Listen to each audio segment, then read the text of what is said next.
ओम नमः शिवाय। हर हर महादेव। महादेव कहते हैं जब बुरे दिन आते हैं तब बुद्धि घास चरने चली जाती है। इंसान चाह कर भी सही निर्णय नहीं ले पाता।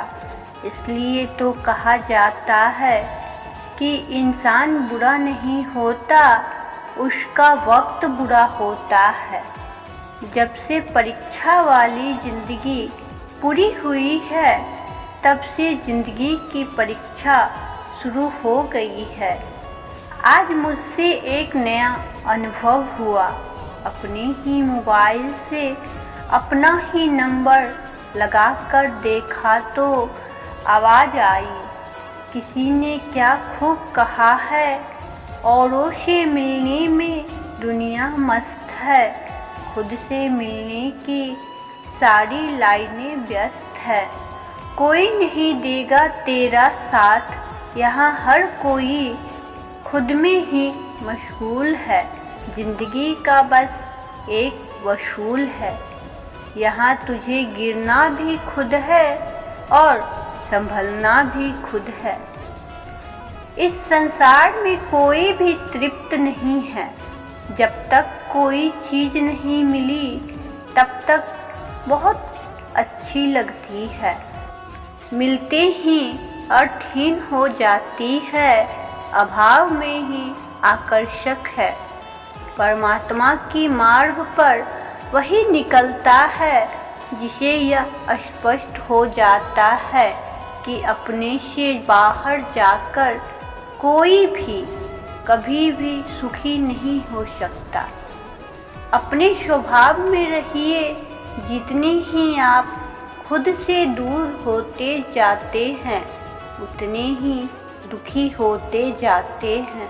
सुख चाहिए तो सुख दीजिए, किसी के भी दुख का कारण ना बनिए।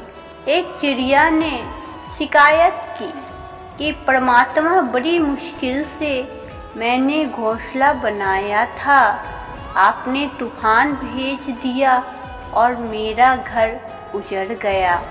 हमारे जीवन में कितनी मुसीबतें आती हैं, हमको पता भी नहीं होता।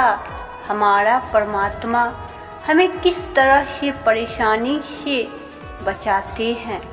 अगर तुम्हें लगता है कि परमात्मा तुम्हें कष्ट के पास ले आए हैं तो भरोसा रखिए, वह तुम्हें कष्ट के पार भी ले जाएंगे।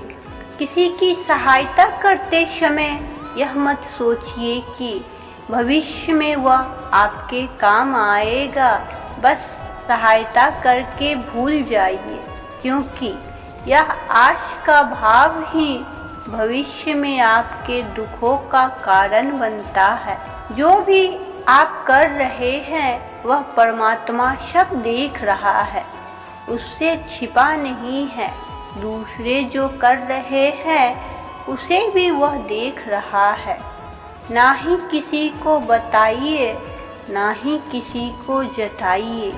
बस इतना विश्वास रखिए कि जब महादेव ने उसकी सहायता के लिए आपको भेजा है तो निश्चित ही जब आपको आवश्यकता होगी तो वह किसी न किसी को जरूर भेजेंगे।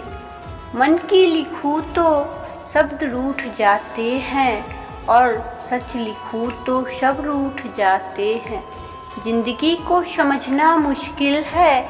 कोई सपनों के खातिर अपनों से दूर रहता है और कोई अपनों के खातिर सपनों से दूर रहता है। सुख और दुख अपनी तकदीर से मिलते हैं। अमीरी और गरीबी से उसका कोई लेना देना नहीं होता।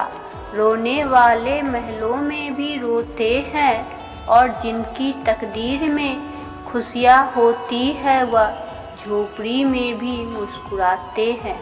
राजा जनक की बेटी और दशरथ की पुत्र वधू सीता, अलौकिक विवाह हुआ परंतु मिला वनवास। फिर वनवास में भी अपहरण, फिर अग्नि परीक्षा और अंत में भी गर्भवती सीता को देखना पड़ा परिवार वियोग। पृथ्वी पर राज करने वाले पिता और ससुर चाह कर भी, साधन देकर भी सीता को सुख नहीं दे पाए। तब फिर एक साधारण मनुष्य कैसे अपनी संतान को उनके अपने कर्म के बिना सुख दे सकते हैं। तन मन धन से प्रयास करते रहे, परंतु यह भूल मत जाए कि किसी को सुख उसके अपने कर्म से ही मिलते हैं, दूसरों के कर्म से नहीं। रिश्तों में कड़वाहट भी जरूरी है।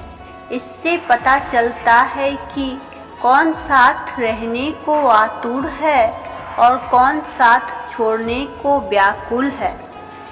माफ़ी का मतलब यह नहीं कि आप गलत हैं। माफ़ी मांगने का मतलब है कि आप अपने रिश्ते को अपने अहंकार से अधिक महत्व देते हैं। और एक बार प्रेम से बोले हर हर महादेव। ओम नमः शिवाय। शिव शंभु भोलेनाथ की जय हो।